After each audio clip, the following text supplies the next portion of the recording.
April 2025, Reverb.com is purchased by Fender Guitars. Technically, it's purchased by Servco, who is one of the companies that owns Fender.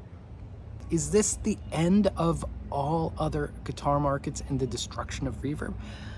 No, let me tell you why.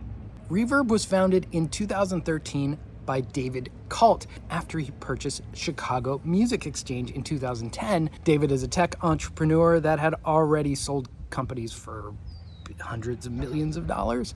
Now that he was deep in the guitar game, he realized that the only place to sell your used gear was eBay, which was becoming a wretched hive of scum and villainy. So Reverb came out and it beat eBay in every way. Its seller fees were way lower, its presentation was way better, and their customer service was better. Did it stay that way? Of course not really. That's what happens when companies get successful. They start jacking up prices, and at some point, it's better than eBay, I think, in my opinion, but not by a ton anymore. In 2019, David sells Reverb to Etsy for $275 million. Clutch the pearls. Holy smokes. Did Etsy do a better job? Kind of was the same, I think. Unfortunately, during that time, there was some tax changes where you have to report to the IRS everything you're doing on Reverb, which was ridiculous because you're just selling and moving a pedal from one guy to another. But that's the world we live in now. Reverb reportedly has a monthly revenue of over $100 million, which is pretty insane to think about how many musical instruments are moving around from person to person. But that's where Fender comes back in. It's often been said that Fender's biggest competition is Fender. It's the years and decades and the entire legacy that Fender has created. So they put out a new guitar, a new Strat.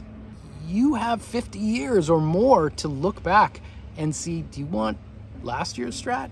Do you want the Strat from 20 years ago, 40 years ago, 50 years ago? As much as guitar players want new guitars, they don't necessarily have to be brand new guitars.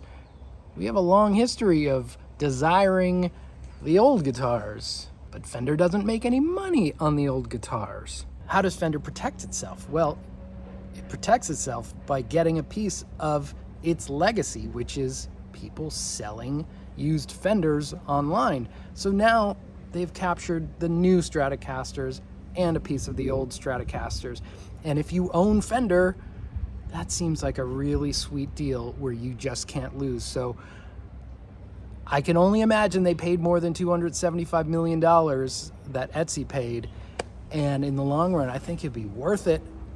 Kind of worth paying like near everything. It's like an Otani deal. You just pay what you need to pay to get that on your team. But I don't think this is gonna change anything. I don't think Reverb is gonna start kicking off Gibsons off of the Reverb site or prioritize Fenders. I think they're just gonna sit quietly back. We might start seeing new Fenders available online as maybe special editions. I wouldn't be surprised to see that. But I think they're gonna wanna keep Reverb alive. They wanna keep all this used gear moving through there and just keep everything happy there, keep everything happy on the new Fender side.